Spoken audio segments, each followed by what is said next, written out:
Мужики, чисто поржать, для чего годится диск от Рено. Кстати, на продаже стоят сейчас. Это не шутка. Снимаю.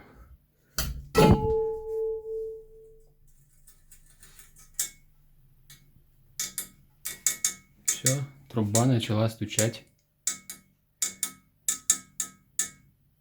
Вычитал в интернете, что это происходит из-за того, что трубы старые. Микротрещины появляются. Труба, кстати, холодная. Ставим диск обратно.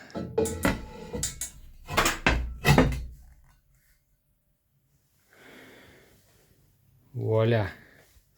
Сегодня буду спать не в машине, а в квартире.